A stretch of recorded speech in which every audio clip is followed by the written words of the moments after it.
ang sentro ng mga napapanahong balitagam. Senado nababahala sa pagkasira ng coral reefs sa West Philippine Sea. DOST inatasang magsagawa ng coral research.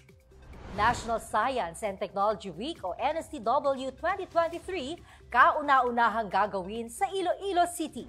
DOST PCARD at Philippine Coconut Authority naglunsad ng 7 coconut hybridization R&D projects. DOST PCARD at Philippine Rubber Research Institute magkatuwang sa paglaban sa sakit na Pestalotiopsis ng rubber. 45 balik scientists kinilala sa Balik Scientist Program o PSP Convention. 2 komunidad sa baybayin ng La Union binigyang kakayahan sa pagproseso ng isda sa pamamagitan ng CEST program. At suporta para sa mga OFW, iForward PH, itinaguyon ng DOST.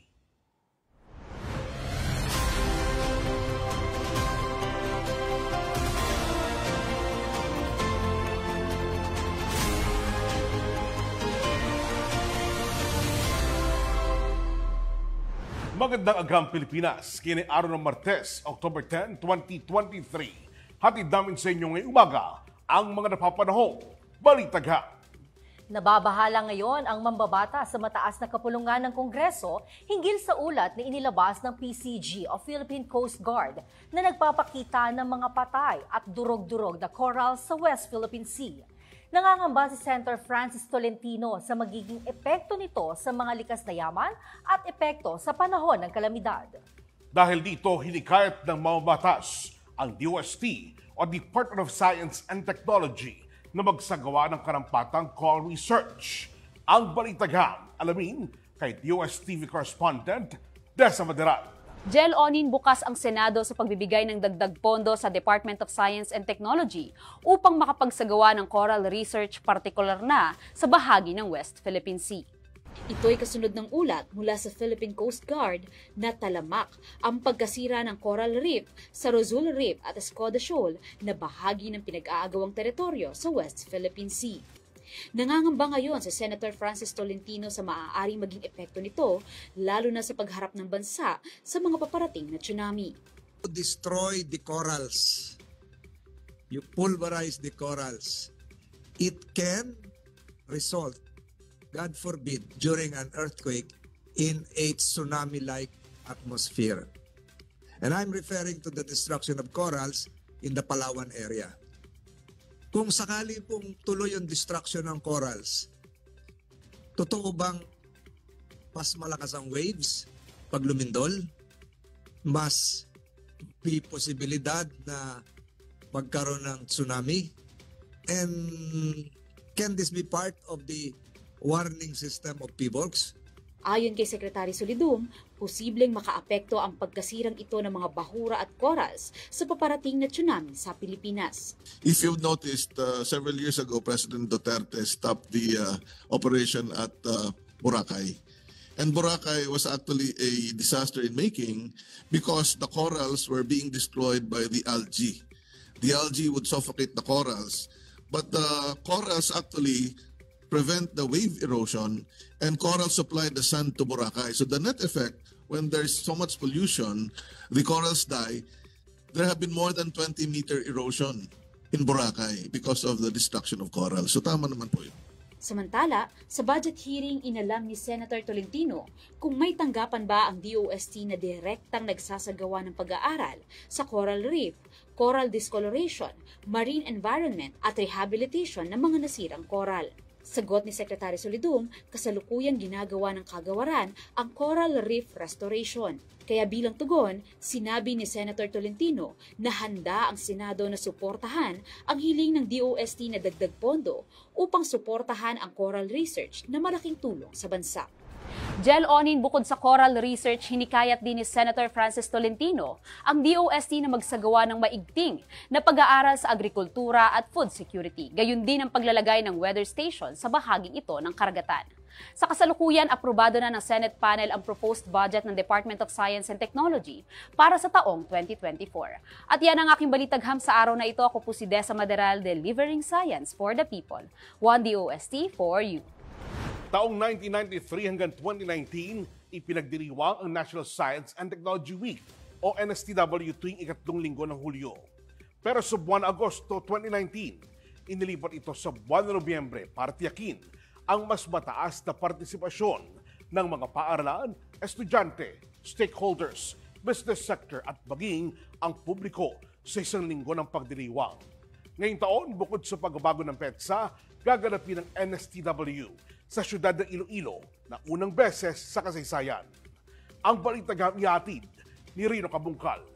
Inanunsyo ng Department of Science and Technology na sa unang pagkakataon gaganapin sa Iloilo City ang pagdiriwang ng 2023 National Science and Technology Week o NSTW sa November 22 hanggang 26, 2023. Sa mga nakalipas na taon, ipinagdiriwang ng bansa ang tagumpay at dedikasyon ng mga Filipino scientists at engineers sa isang linggong pagdiriwang na karaniwang ginaganap sa Metro Manila. Ngunit ngayong taon, ito ay gaganapin sa rehiyon sa pangunguna ng Visayas Regional Cluster ng Department of Science and Technology. Gaganapin sa Iloilo City ang NSTW 2023 na may temang Siyensya, Teknolohiya at Inobasyon sa kabalikat sa matatag, maginhawa at panatag na kinabukasan. Ang Iloilo Convention Center o ICON ang magiging venue ng NSTW kung saan magkakaroon ng mga techno exhibits, SNT fora at techno demonstrations. Magsasagawa rin ng mga SNT activities sa iba't ibang satellite venues sa loob ng syudad na magbibigay dagdag kulay sa mga kultura at atraksyon ng Iloilo. Naglunsad ng 7 Coconut Hybridization Research and Development Project ang DOST-PCARD o Philippine Council for Agriculture, Aquatic and Natural Resources, Research and Development at Philippine Coconut Authority. Layo ng proyektong ito na tulungan ang mga lokal na industriya ng niyog sa bansa na mapataas ang kalidad ng mga materyales sa pagtatanim at makagawa ng mga produktong may mataas na halaga. Alamin natin ang balitagham, ihahatid ni DOST-TV correspondent Faye De Castro.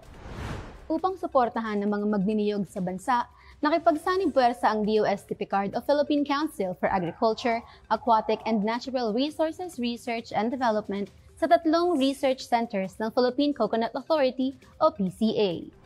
Bilang suporta sa mga magniniyog sa bansa, 7 Coconut Hybridization Program ng Coconut Farmers and Industry Development Plan ang inilunsad ng DOST-PCARD at PCA.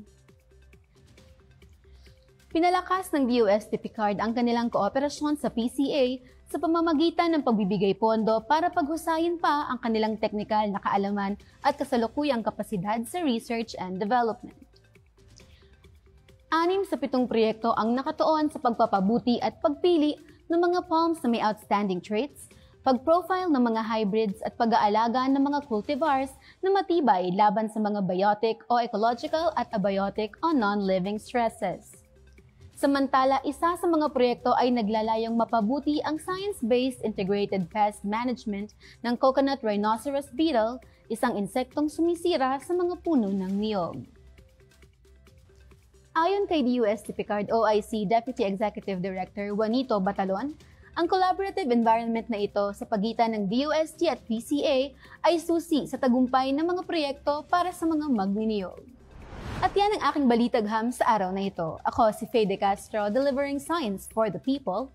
1 DOST for you. May bagong sakit ngayon na pinangambahan ng mga nagtatanim at nagsasaka ng rubber o goma. Kinatawag itong sakit na Pestalotiopsis. Karaniwang umaatake ang Pestalotiopsis sa mga plantasyon ng goma sa bansa. Dahil dito, bumuo na mga eksperto ng mahakbang para masugpo ang naturang karamdaman ng mga goma. Tutukan ang balitagham hatid ni DOST-TV correspondent Enrico Matue. Nangangamba ngayon ang mga may-ari ng taniman ng goma matapos sunod-sunod na magkaroon ng ulat ng kaso ng Pestalotiopsis sa mga taniman ng goma sa iba't ibang bahagi ng bansa. Ang sakit na Pestalotiopsis o kilala rin sa tawag na leaf fall disease ay mula sa isang uri ng fungus na nagdudulot ng pagkalagas sa mga dahon at nakakaapekto sa produksyon ng dagta o latex ng rubber. Ayon sa kasalukuyang datos ng Philippine Rubber Research Institute, may mga kaso ng Basiloteopsis na naitala sa mga lalawigan ng Zamboanga Sibugay, Zamboanga del Sur, Basilan, North Cotabato, Bukidnon at Agusan del Sur sa Mindanao. Ang mga lugar na nabanggit ay ilan lamang sa mga pangunahing produksyon ng rubber sa Pilipinas, kaya ang patuloy na pagkalat ng sakit na Basiloteopsis ay may tuturing na banta sa industriya ng rubber sa bansa. Unang naitala ang pagkalat ng Basiloteopsis sa mga karatig bansa tulad ng Malaysia, Indonesia, Thailand, Vietnam at maging sa India at Sri Lanka.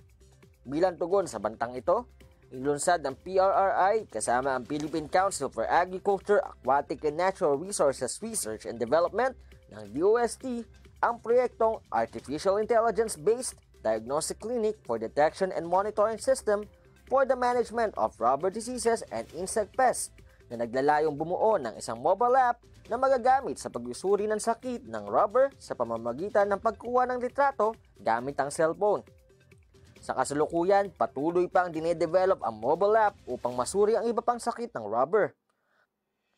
Bukod dito, kasama rin sa proyekto ang pagbuo ng isang monitoring system kung saan maaaring makapag-ulat ang mga magsasaka o kawani ng lokal na pamahalaan ukol sa insidente ng sakit sa kanilang plantasyon o lokalidad.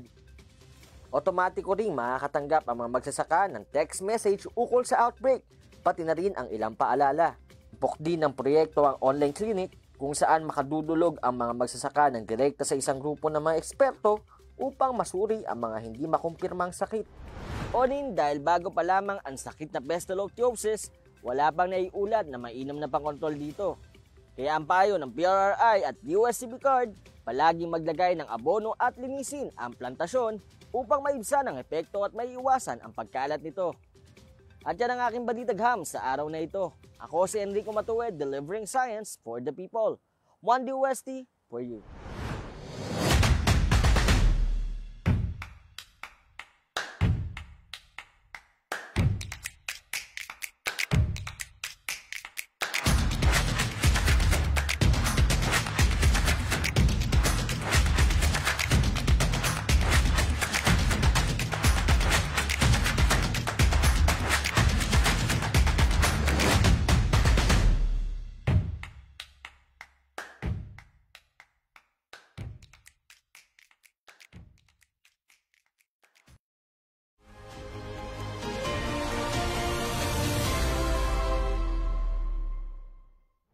Pagsuporta at pagkilala sa natatanging kontribusyon ng mga siyentistang nagbalik Pilipinas ang nilalaman ng 9th Annual Balik Scientist Program Convention.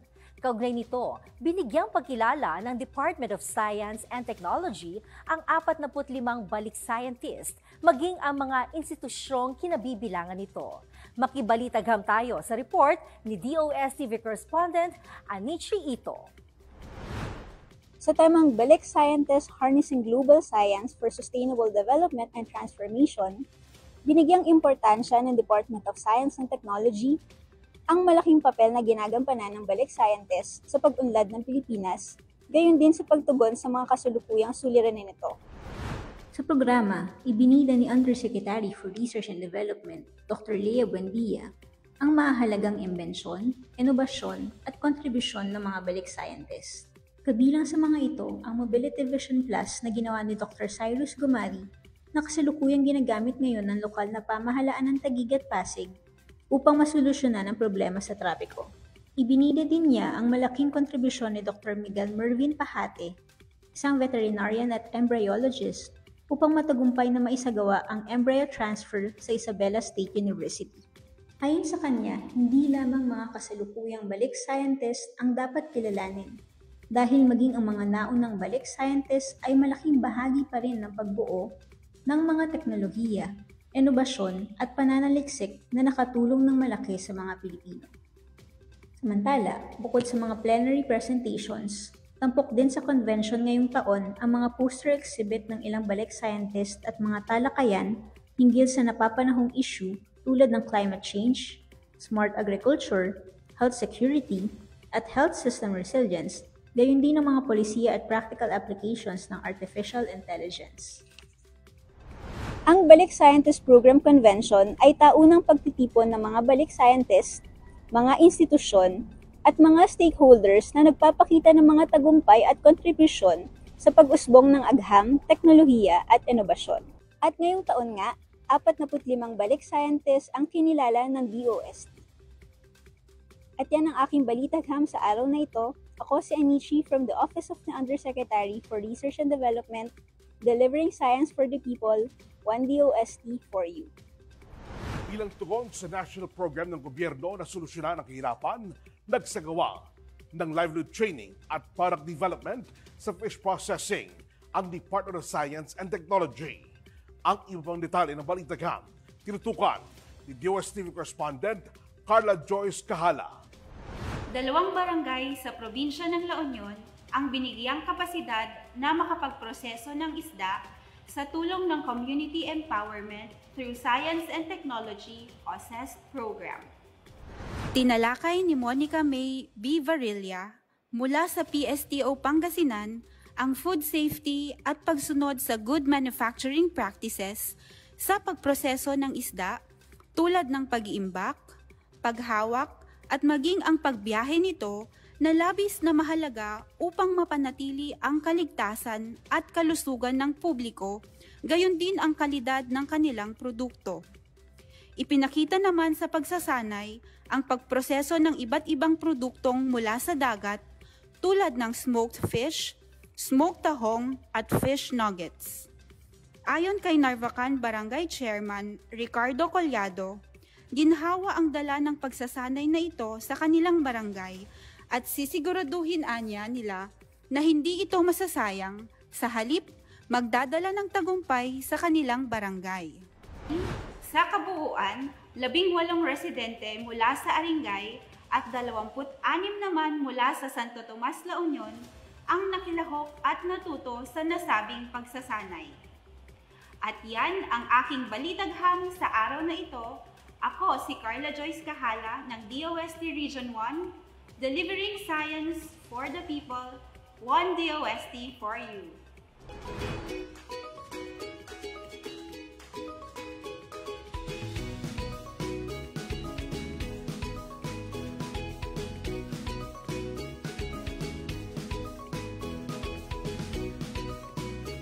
Sa ating trivia question of the day, ano ang tawag sa computer system na may kakayahang gumawa ng mga bagay na nangangailangan ng talino o kritikal na pag-iisip na nagagawa ng tao?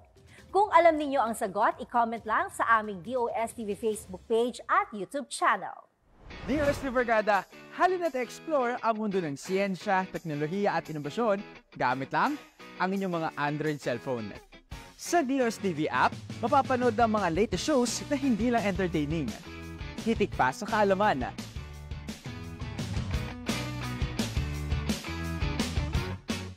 Ano pang hinihintay nyo? Download the DOSTV app now dahil lamang ang may alam sa agham.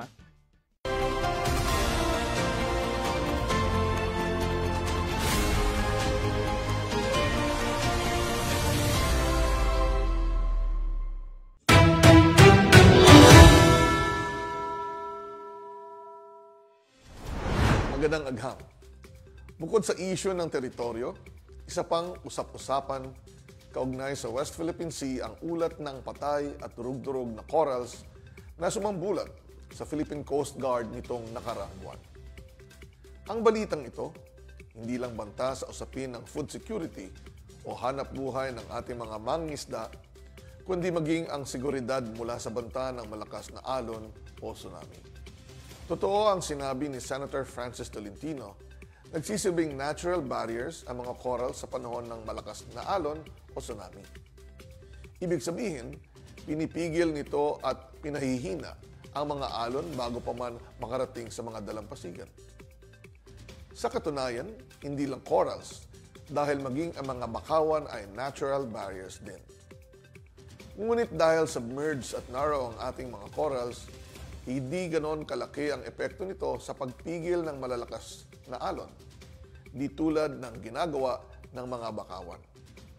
Pero hindi ito nangangahulugang dapat isawalang bahala ang pagkakalbo ng mga bahura sa West Philippine Sea. Bagamat hindi ganoon kalaki ang epekto nito sa usapin ng seguridad mula sa mga alon o tsunami, malaki naman ang papel ng korales sa usapin ng food security, marine ecosystem at livelihood nating mga Pilipino. Batid namin ito, kaya bago pa man lumabas ang ulat ng patay at sira-sirang corals sa West Philippine Sea, ay may programa na kaming binuo at sinuportahan upang buhayin muli at pag-aralan ang mga korales sa iba't ibang bahagi ng bansa. Sa pamamagitan ng Rapid Reef Assessment System, natukoy namin ang lokasyon at lawak ng mga bahura at corals sa iba't ibang panig ng Pilipinas, na malaking tulong upang makagawa ng mga plano upang pangalagaan at mapagyaman ang mga ito.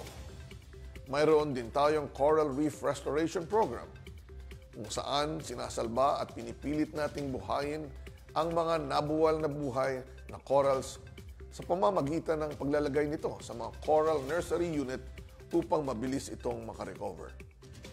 Sa katunayan, sa ilalim ng proyektong ito, nakapagtayo tayo ng 538 coral nursery unit at nakapag-transplant ng higit 487,158 na coral fragments.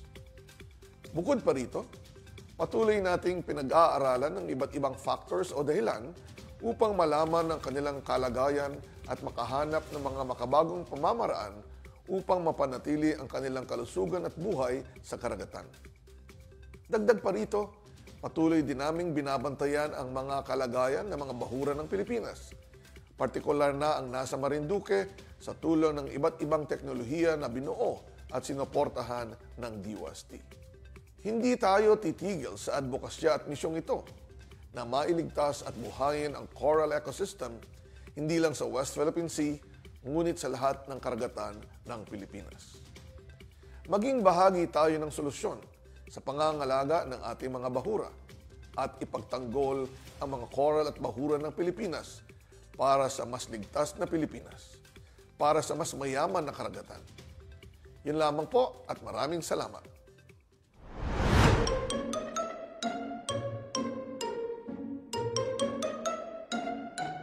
Agham mo ba na malaki ang ginagampanang papel ng mga sayentista sa pag-unlad ng isang bansa?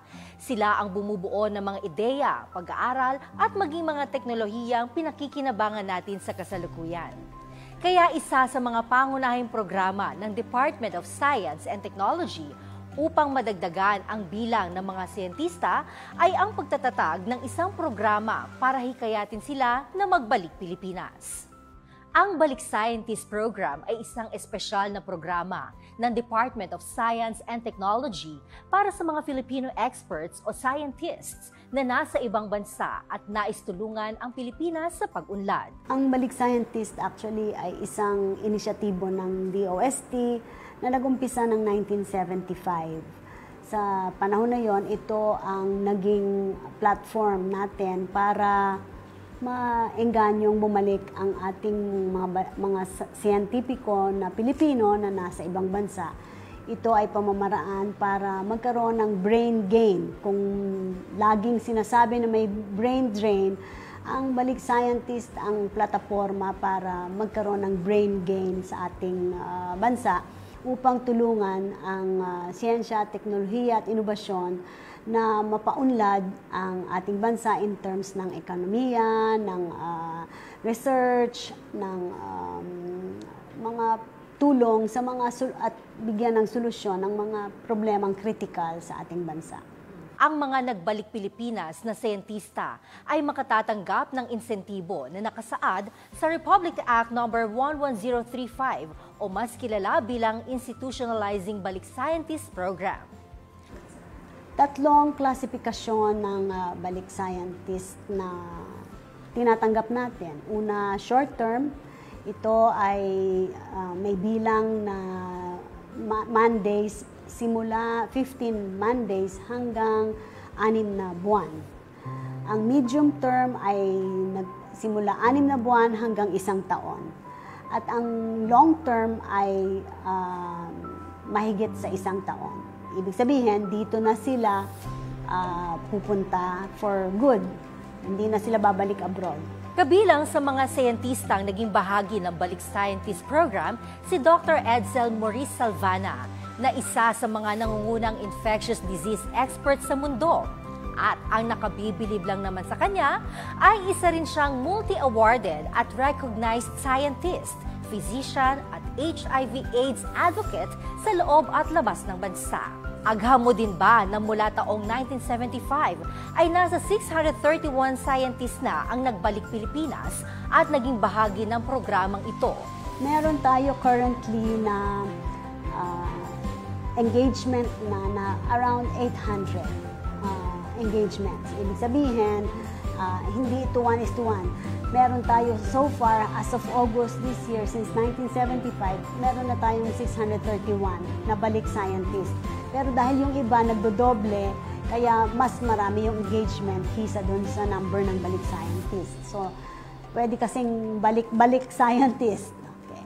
Pero yung, halimbawa, ang mga sektor natin, halimbawa sa agrikultura at saka sa natural resources, ay meron ng mga 28% ng total na 631. So siguro nasa mga less than 200 na balik scientist ay nasa agrikultura.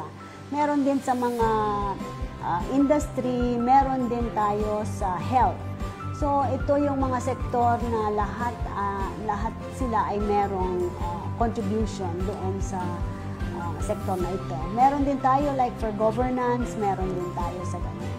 So, all sectors actually ay nagre-represent ang balik scientist.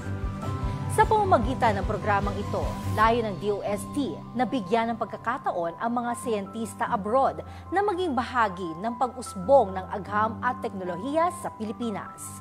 Ito ay isa sa mga paraan upang palakasin ang kakayahan ng Pilipinas na makipagsabayan sa larangan ng agham at teknolohiya ng ibang bansa. At yan ang mainit nating balita mula sa mundo ng agham at teknolohiya sa nakalipas na linggo. Magkita-kita po tayong muli sa susunod na Martes, alas 8 ng umaga, dito sa People's Television Network. Muli ako po si Jel Miranda, naghahatid sa inyo ng mga kaalaman sa agham at teknolohiya. Natutugon sa mga ngilangan ng bansa. Ako si Onin Miranda at ito ang DOST Report.